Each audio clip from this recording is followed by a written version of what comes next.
be covering my own 5-2 list at BCS Toronto. This is going to be the part 2 of the videos. And this is simply going to be going over the deck profile. Part 1 covers, as you've probably seen, covers the general tournament run and powerful combos the deck has available to it. And yeah, this is going to be covering the ratios, the deck, and anything that I would change as a result. So, to start off, also got to flex the leader, Shiny. Shout out to a guy from Canada. If I pulled up his name, I'd be able to shout him out, but he got me this, and wasn't too bad a price, so got to be happy with that. So this is going to be covering over the deck ratios and justification for it. And here we're going to be starting out with the fact that the deck doesn't run any 1-drops. Very important note with the deck is the fact that it requires cards in order to summon the 9-cost Ryo that costs 2 or more. And that unfortunately means, at least for followers, there's nothing that you can really put on the field. You can't play 1-drops, unfortunately. You could justify perhaps putting stuff into the grave, cycling through stuff, and preparing for your later combos. But unfortunately, in terms of consistency, that really does bite into things. So, yeah, we don't really have the space for that. Moving on then, we have our 2-drops. I'm going to cover the best card in the deck, something that I not only am very happy with, but really showed itself throughout the tournament, is 3 Adherent of Elimination. This is easily one of the most abusable cards in the deck, and easily the best card in the deck. Obviously, a lot of other ones, when I get access to them, and when they're available for the later combos, they are incredible. But nothing is on par with the power that Adherent provides for the deck. This searches your Ryos. That means that this deck can actually be quite consistent and a lot less random as like people who are less familiar with the deck might assume. The fact that this, while being brought back from the grave, summoning it, searching, can usually, in conjunction with Hermit of Truth, allows for you to be able to consistently grab whatever Ryo piece you were needing, and then also prepare for what you're going to be able to do later game. Maybe you need access to another 9-cost Ryo, another 7-cost in order to get the discards. But yeah, so 3 is absolutely perfect, and very, very easy to say that 3 Evos is absolutely appropriate. You run through this like, I don't even know, man. It's like you go through this like pieces of 5 gum. They last for about 5 seconds, but that 5 seconds is incredible. So, 3. Moving on, we have 3 Grimoire Sorcerer. And perhaps a little bit surprising, we're only running 1 of its Evo. This deck does appreciate Grimoire, and then on top of that also does abuse it when you get access to it. But the most important part about Grimoire is the fact that it costs 2. A lot of the times you'll be playing it simply to sack it off and not Evo. So the fact that you're only playing 1 doesn't come up that much. There are a few times that it might hurt. So if you were to play this deck and you felt like that was a bit of a ridiculous ratio, I don't blame you, and I am running techs that take up that spot, so it's fine for you to say that, but in most instances, 1 served me well, and I needed the space, so I just had to play with a lot more intent, and it served that purpose. So 3, 1, can't really complain about it, and it made me happy throughout the tournament, and I plenty abuse this card. Moving on, we have 3 Rivulian Deputy. So this is the second most powerful 2-drop in terms of not its impact on the game, but the stats. A lot of the times when you're playing against Thief Sword, they'll have, let's say, 1 mana floating when you go into your turn 2 going first. You play Rivulian Deputy, and the only thing they have access to is their ping spell, which deals a flat 2 damage. Well, by the time you play Rivulian Deputy and you get access to the Dutiful Steed, crack this on it in order to pass your turn. This is now a 2/3. So if they're pinging this for 2 damage and just leaving it there because they don't really have access to easy ping most of the time, that's pretty bad. And they might feel pretty stupid for the fact that they just did that, because effectively they're getting the token that they're going to use, but all the token does is heal. It's not like it's a blade or boots or anything like that. So in those instances, they effectively are using 1 mana for fun. It doesn't affect your game plan because it has 3 health. A lot of the other ones, you need to evil them in order to get that opportunity. But that doesn't happen going first. So naturally your card will die, and you have to plan around that. But Deputy's fantastic. The draw discard's amazing. There are some choice instances where you're going to be able to have one on the field. It's hurt, but not dead. And then you play a second one. Both of them will trigger when they spawn the Dutiful Steed. And off of that, you get to draw discard twice, which honestly is ridiculous. Again, that won't win you the game by itself, but the numbers that you're able to get into your grave, perhaps for Daria in the future, is really ridiculous, and it adds up. So 3 was fantastic. And these are my 2 techs. Disciple of Truth. This is simply a not once per turn healing factor. Also something that is named Omen /Mage, so the deck is able to synergize with that fact, and we'll get to that. But the not once per turn healing is a very hard decision for your opponent to pick up on. And oftentimes, because perhaps it's not too threatening, they'll only be able to get rid of it, or only choose to, outside of the fact that maybe they have the mana to just get rid of it because it's weak, right? So it's not something that's difficult to remove. But if they chose earlier to not do so, you will almost convince them to spend the mana and put the effort in to kill this, because again, it's not once per turn. It triggers every time you play a mage card, which is the entire deck. And with that, not only, since it's recurable, is it useful early game and late game, but if they remove it, you do not care, because you'll be able to grab it whenever you want. Discarding this early feels fantastic. And it being at more than 1, I just didn't feel great. There are plenty of later Omen /Mage lists from Japan that were running 2 of these. And like, if you felt that, I won't blame you. But instead of the second copy, I ended up playing Witch of Foresight, which is another way of filtering through your deck and just giving you more consistent draws, perhaps in a sticky situation. Because when you initially play this, it takes a look at the top card. It puts that top card, you don't have to, it gives you the option. You can put it in the grave if you need to. And then when you Evo her, it repeats the same effect. So you check the top card. If you want to keep it there, you can. If you want to get rid of it, you can. And then you draw a card. Effectively, if this fully resolves and you choose to dump every single time, you have seen 3 cards in total.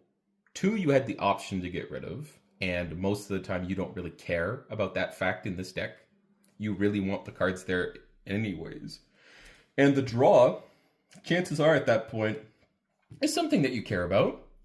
But there's plenty of opportunities where if I didn't have access to the card, I would draw like a few things that I'm going to have to finesse the game state in order to discard and get it into the grave, because I want to later revive them. So this helps a lot. It also has a perfect health stat for the earlier situation where I said that Rivulian Deputy is good because it has 3 health effectively. Well, this one just has 3 health by itself. So it's another thing that Thief Sword can't exactly kill easily. And By that fact alone, it's fantastic because it will stick around at 1 health until you decide to sack it for your 9 cost Ryo. So that's awesome. And yeah, it made me happy. Pure combo lists do end up preferring to run 3 of these and bump their 2 costs in the deck up to 12. I was sitting pretty at 11. I didn't really feel too bad about that fact, but you definitely can't risk going lower than that because your turn 2 is just way too important, going first and second for what the deck's trying to do. And yeah, so both of these techs ended up working very well. And if you saw the explanation in part 1, you'll know that this did help me win a lot of games, or secure it, just make me feel safer, really. But this doesn't, like, I don't need this card to win, but it helps the deck be more consistent and perform into weird situations. So those are the 2 drops. Moving on, we have a single copy of Chain Lightning. Realistically, throughout testing, I did feel like a second one might be nice just because of the deck's consistent access to playing this card for free. And the need to simply kill the opponent through raw damage. It doesn't have an alternate win condition.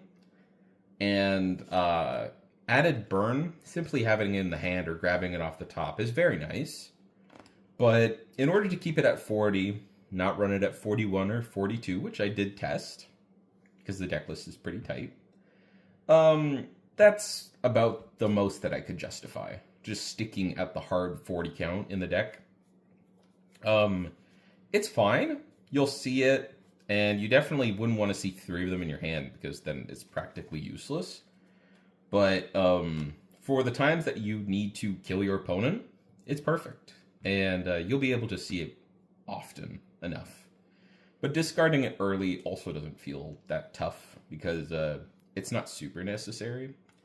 Truth's Adjudication is easily one of the most abusable cards in the deck, and there are plenty, right? There are plenty. But you need spells in this deck to use, and Truth's Adjudication fills that purpose. When you have 2 mages on the field, you get to choose between 2 effects out of 3.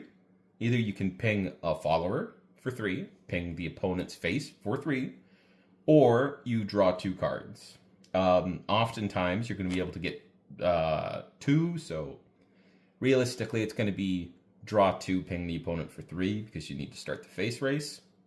But oftentimes, you might need to choose not to go too far. When you're playing against Thief Sword, oftentimes the second Truth's Adjudication that you use, and perhaps the third, you're going to choose not to draw cards because of how fast this deck cycles through its resources. You will lose the game if you draw too many cards. Simple fact. They mill you, you draw, you cycle, you play cards for free off the top. So in order to stave off your greed, sometimes you have to walk a little bit back. But again, 3 is exactly what you want. If I could play more of it, I could, and I would, but that's not legal. So it's all you can do. Moving on, we have another fantastic part of the deck. And unfortunately, I didn't get the max rarity, but I'm working on it. We have Daria. This card is highly impactful, incredibly abusable, because we are able to get 5 followers in the grave at lightning fast pace. And grabbing cards off the top like it does, and being able to look for Truth's Adjudication, Burn, Edict of Truth, I mean, for board swarming and filling in for what this deck's already fantastic at. This card's amazing. So you can, on Fanfare, it takes a look at the top 3. You can grab a follower and a spell. You don't have to, obviously, if you whiff.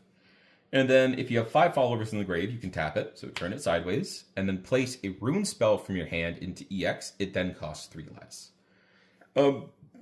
Again, since we're able to get the numbers in the grave, it's fantastic. You do not need to see the spell off the top with Daria in order for it to be a good card. Naturally, this deck draws and sees so many cards. you will naturally just find them. By the time you play Daria, you might already have enough of them in your hand, or even like one powerful one, where the initial value you're going to get just by playing that card for free is way better than finding it in the first place. But again, this deck cycles out and plays so many cards for free, just with Edict of Truth or 7-cost Rios Evo effect, that you need this card. And you will abuse it, and your opponent will almost be like in awe for the fact that you're playing such a high tempo and fast-paced combo deck. And this card's amazing. It's way better in this and more flashy than it is in regular mages, simply because we get the numbers in the grave. We then move on to a card that was hard to justify, Crystal Witch. So this card costs 2 less, so it would cost 1, if you have at least 2 mage followers on the field. Playing 3 of this is tough. Playing 2 of this is also kind of tough, because you don't want to see this off Edict of Truth or 7-cost Rios Evo effect. But in order to get your turn 3 Rios out at any sort of consistency, you need this card. So it's hard to say, because at some points my friends were suggesting, my teammates were saying to only play 1 copy of this. I couldn't really accept that, because that was just a hard pill to swallow because of how good it is for putting out a turn 3 9-cost Rio.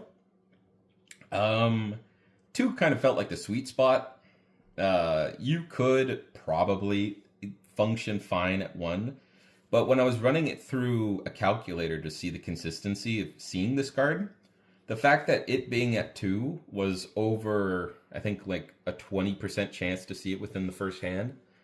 That was way too big of an issue for me and way too important for me to just give up. And oftentimes it costing 1 can just be a flavorful addition to a powerful turn, where you can cycle just to see the extra thing. Maybe you draw into a 7-cost Rio or a spell to use for Daria. And in that case, 2 felt fine. But it is a bit of a contentious idea in the deck.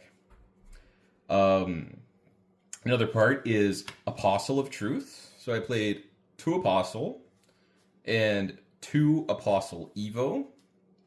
So when she initially comes out, she's a 3-mana 3/3, and if I have at least 3 mage followers, so it counts itself, this buffs itself up from a 3/3 up to a 5/5 with ward. Please understand that that is ridiculous. And again, for the fact that this deck is able to bring it out at a much cheaper cost than normal, might be able to use the 1-cost token, might grab it off the top for free, is ridiculous. This card will win you games.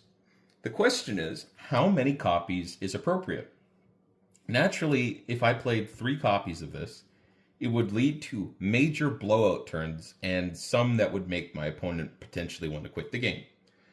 But also, if I draw 3 of these in my opening hand, it's very hard to justify. So, as with many options in this deck, it's hard to say where I could be in most of these lists, or like the choices. But a lot of lists in Japan ended up cutting this down to 2. I ended up agreeing with that. The 2 Evos feel important because probably the first one will need to secure the game state, and the second one oftentimes helps you out, but it's simply a 1/1 buff in order to make a 6/6 ward, and that can really help secure your win, just because the opponent can't deal with a fat ward, along with the fact that you have like a 9/9 on the field, and you were able to pay that all for 4 mana in total. Like, it's hard for that to be justified. So 2 felt fine, but the original, if you're playing hard combo, you can play 3 of this, and you're just opening yourself up to harder issues. Another 2 of, and something also that in Japan they ended up cutting down to 2, is Zealot of Truth. This is a 3-mana 2/4 storm, and if you have 5 mage cards in your cemetery, it gets +1/+1. Oftentimes, if you were to play a 3-mana 3/5, you'd be happy. And if you play it with Storm, you're pretty happy. Now again, imagine if that was discounted, or potentially free. This is a ridiculous card. The fact that Rune even has access to a Storm piece like this is baffling, to say the least. But the fact that this deck gets it, it's incredible. This is an Omen / Mage. Again, since Apostle of Truth is also an Omen / Mage, the deck has plenty of ways of grabbing that specific card type out from the grave. And playing more than 2 is hard to justify because, again, if I saw 3 of these, I'd feel real sad. But it is important to the game plan of being able to threaten massive burst damage. So it needs to be there. But again, the consistency of this deck, just drawing, cycling, is so high, you will see it when you need it. But I do have to admit that sometimes it felt necessary, and that's why I was talking about, let's say, Chain Lightning, for an additional way to deal damage. It didn't matter if it was another Zealot of Truth, but I felt like if I was doing any of that to search for additional just burst damage, the extra spell to grab off of Daria felt a little bit more attractive. So again, Japan dropped this to 2, and I was happy with it. But again, if you're playing a hard combo, you can play 3, and you're just putting yourself up to rolling the dice a little bit more than I felt was necessary. Probably the second most impactful card in the entire deck, outside of the Ryos, is Hermit of Truth. Easily one of the most abusable cards in the game right now. There's plenty, but this is crazy. So when this initially comes out, you grab something that has Omen / Mage, which again, we've covered. This deck plays plenty. You put it into the EX. So early turns, let's say turn 3, you're simply grabbing your 2-drop that your opponent got rid of. And then you're setting up for your turn 4. Okay, it's not that bad. But then it has a condition. If this card didn't come from the hand, so if you play it from the EX because you put it there off of 9-cost Ryo, if you bring it from the grave because you're playing the token, or if it's coming from the top of the deck, or put there through the EX off of Edict of Truth, or 7-cost Ryo, the card you put into the EX off of this card could be free. It discounts it by 3 mana, so oftentimes it's free, or sometimes you're reducing a powerful card. This allows you to do some really crazy stuff. Let's say you hit one of these off the top, and you have a Zealot of Truth in the grave. You play this off of any of the ways of summoning it not from the hand, so you can hard play it from the EX if you want, for 3. This will then put Zealot into the EX, discount at 3, so now this costs 0 mana. You play, hit them in the face for 3, all at the same time. This could cost 1 mana to do this. This could cost 0. It all depends with this deck. But simply having a toolbox item like this in the grave, and it being free, ridiculous. And also not once per turn, so if you keep pumping these guys out, or ladies out, you will just swamp your opponent. Easily like an issue card for your opponent.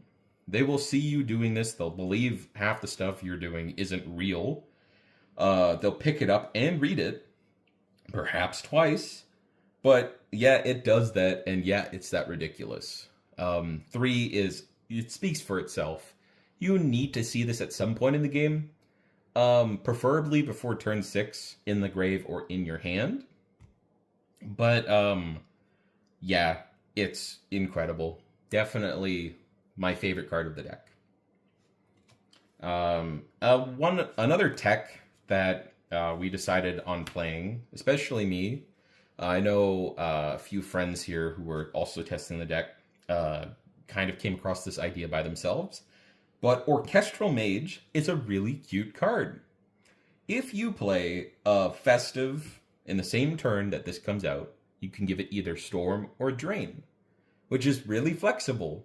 There are options, or there are game states where you'll need a little bit of health in order to stay ahead, or you need to push that damage, and Orchestral Mage will do it for you. You might be thinking, well, where's the Festive cards? You haven't seen it. I haven't shown you any Festives. That comes right after with the onset of some Yukishimas. This is how this is prepared. Again, this deck sees so many cards you will draw and discard, so you'll cycle through your deck. You'll be able to check the top with 9-cost Ryo. You will find this card, oftentimes when you need it. Oftentimes in conjunction with Yukishima, because you'll be able to pick when you get this. Naturally, sometimes it will not be together, right? You'll see the Orchestral Mage way too early. And what can this deck do? Discard it. You can get rid of this if it's that bad for you. And that's an incredible flexibility with this because it's a mage card. You don't care if this is no longer in your hand. The deck works perfectly fine on that assumption. This being in your grave is still a valuable resource.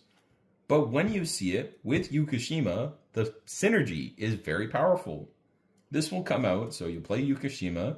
It discounts a festive/mage follower or card by 3. And it has to be a 3-cost or less. So it could be a spell, as we've shown, Truth's Adjudication and such. But in this instance, you will play Orchestral Mage. Since you played a festive, this now gets Storm or Drain.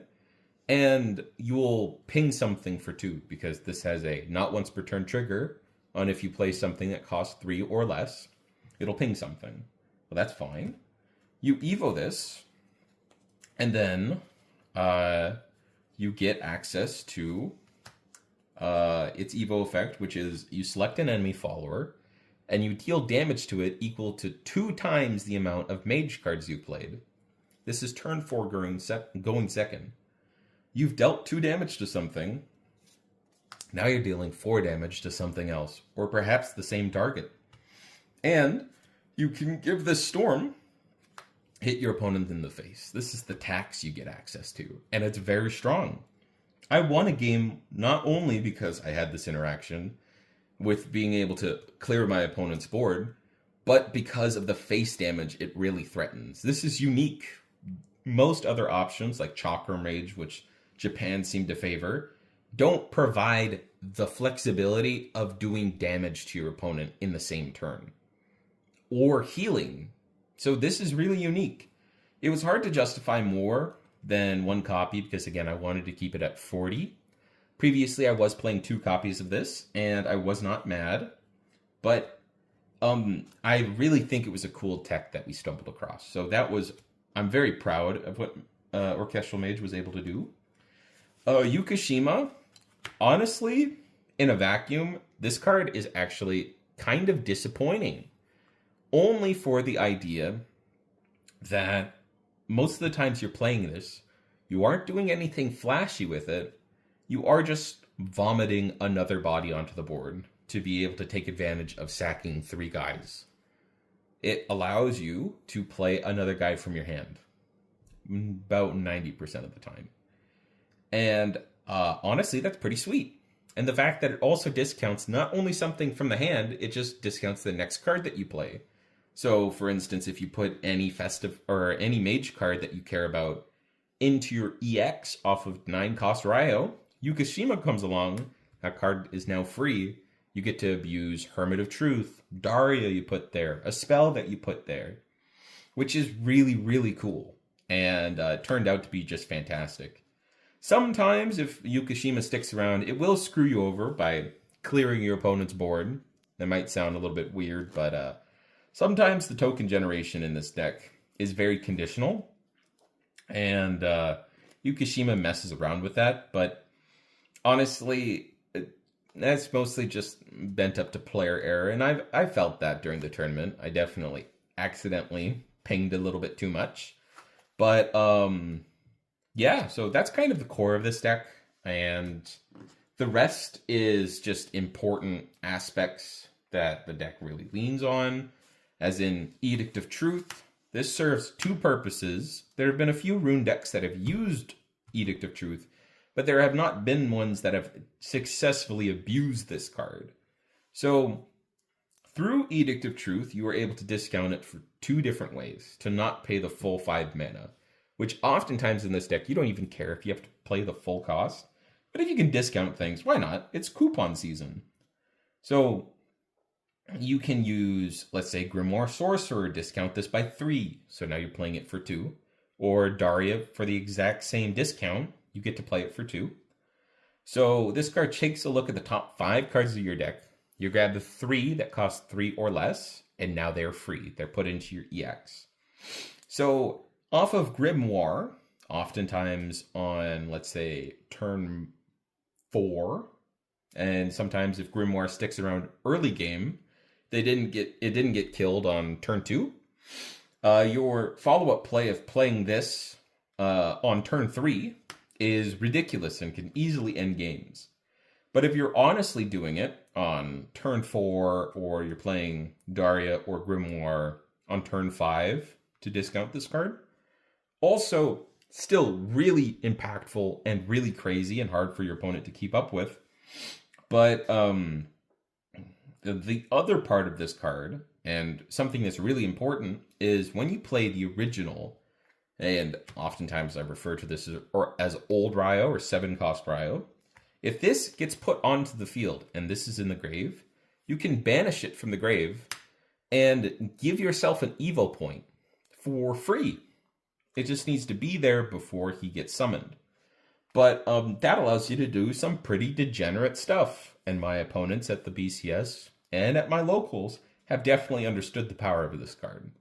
So every aspect of this card is used and abused in this deck, and it's very important. I don't really see a way that this card could be at less than 3, because you really just take advantage of what it provides. Now we get to the heart and soul of the deck. The reason I'm playing this, and the reason it's called Omen Mages / Ryo Mages, is our 2 boys, Ryo and Ryo. So we're going to start off with 9-cost Ryo. So you might say 9 mana is a bit much for the deck. Don't worry, we do not pay full price here. No. We play nothing. He comes out for free. So 9 cost, he has a condition on him where he sacks 3 mage followers on the field that cost at least 2. So as long as it's more than 2, it doesn't matter. It can sack copies of itself. And then takes a look at the top 3 cards of your deck, puts one into the EX. Okay, it's pretty decent.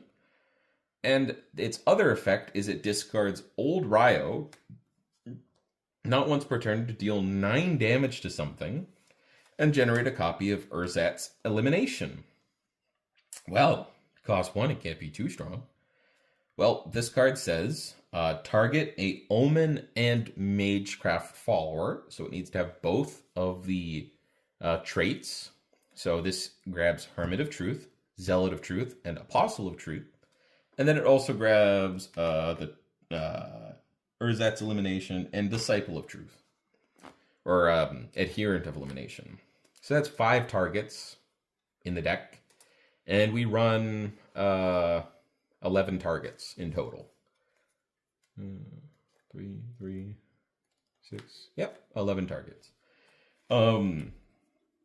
So not only does that mean that this is consistently live, but having access to, let's say, having access to Hermit of Truth at any time that you need it is incredible. Having access to Apostle is incredible. Having access to Zealot, so this effectively being 1 mana, deal 3 damage to face, is incredible. And a few times, you are able to loop the same card that you're reviving off of this, simply by playing another 9-cost Ryo, sacking the target, and then activating a separate token, which did lead to me winning the games a few times. But also, in order to facilitate that, you have to have 7-cost Ryo in your hand, and you have a fixed amount of these. There's no way to grab these back from the grave. And on top of that, you need to target something on your opponent's side of the field. You cannot generate this token unless your opponent has followers, which is why Yukishima can kind of mess you up a few times, because I don't care if I'm dealing 9 damage to a 1/1 or a 0/1 or like a goblin on the field. I need my token. I am going to deal way too much damage, and it's going to look like overkill because this deck does that. It will deal 18 damage to 2/2/2s, and I'll feel fantastic about it because I have 2 copies of this, an incredibly abusable token, and the fact that this costs 1 is insane. And totally the reason why this deck is viable, honestly. So we play this, and we play 7-cost Ryo. So we understand that 9-cost Ryo is incredibly abusable and easily accessible. Why do we play 7-cost Ryo? Is it just for the discard target? This was the learning point for me and a lot of others when I taught them this. But when you play, let's say, a Hermit of Truth, and you play the 1-cost token that grabs this from the grave. So you pay for 1, summon Hermit of Truth. This grabs an Omen/Mage follower from the grave that's not named itself, puts it into the EX, and if it's not from hand, it costs 3 less. All right. 7-cost Ryo now costs 4. Wow. This is turn 6, folks. We're going to say we're going second. Sure. We play 7-cost Ryo for 4. That means we have 1 left, and we're going to say we have an Evo point. On entry, this activates its effect. Discard a mage card, whatever. Deal 9 damage to something, sure. And then we take a look at our Evo deck. Use an Evo point to discount it down to 1. And we look at our 2 copies of its Evo. And we'll say, yep, Evoing that. What does he do? Easily one of the most ridiculous cards I've ever seen in my life. This says, check the top 9 cards of my deck. Okay, we love that number. And you play 3 of them. So you grab 3 cards that cost 3 or less, put them in your EX, and now they cost 3 or less. What? Excuse me? I've effectively will play, because most of my cards cost 3 in this deck, will be 3 mana, 7 mana, that's 10 mana in total. Let's add 9 on that. This is a 6. In my turn 6, I'm playing 19 worth of mana. 19 cost in total on turn 6. Yeah, dude. This is the power play in the deck. And it takes a little bit of time to get this set up. It's not the most conditional thing in the world, but you need to see Hermit of Truth. Sometimes you don't. The deck's perfectly fine functioning without this combo, but the fact that you have access to this ridiculous power play is crazy. And the fact that you can do this 2 turns in a row, you heard me right, folks, 2 turns in a row, because all this requires is 1 token. Okay? If I've generated 3 total throughout the game, and I have another copy of this in my EX, I can do it again next turn. Yeah, that's real fair. Okay. So, yeah, like, that's the deck. Again, I went 5-2 at BCS Toronto. It was a fun event, as will be explained in part 1. But I love this deck. I really wish that other people in the community gave it a shot. I do feel like I was able to abuse the fact that most of my opponents weren't entirely familiar with what I was trying to do. And that's what you get to do at these major events. People are going to be preparing for what? Thief Sword and Festive Sword. They were not ready for this. They weren't thinking or preparing or putting text in their deck in order to answer what this deck does. And because of that, I had a pretty good day. I played against Festive Sword. A smart Festive player can give this deck a tough time. And I kept a pretty bad hand. I won 2 times against Thief Sword because that's a pretty aggressive matchup for me. And it's actually quite good. And it kind of showed. I lost to Uma. It's kind of a 50-50 matchup. I've been able to win my fair share against him, but or that in general. But a smart Duramonte really sealed the game for me. And then I followed up with 2 back-to-back wins of Festive Abyss, a matchup that I knew was quite good because they have a really, really hard time dealing with 9-cost Ryo and its 6/6 stats, and how easy this is for me to repeat and summon just kind of makes them drown at the advantage, and it's really tough to keep up. In addition to that, my last round was against Seka. He had a pretty rough hand. And at the end of that, I did what the deck was expecting, right? I had a matchup that I knew might be tough, Fest of Sword. I had one that was a 50-50, quite even. I lost that one, sure. I had Thief's Sword, a matchup that I was familiar with and understood was not necessarily a bad one for me. And I won both of those, fantastic.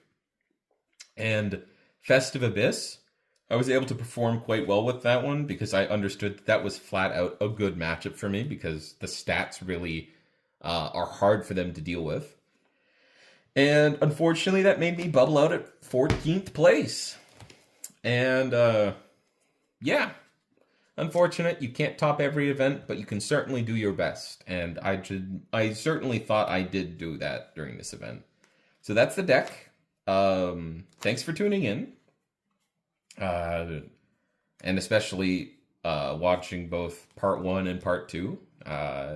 Thank you. And keep an eye out for more videos coming later. And as we prepare to move on, not incredibly soon, but it's coming up. Set 16 and our future with IMAS as well. So stay tuned.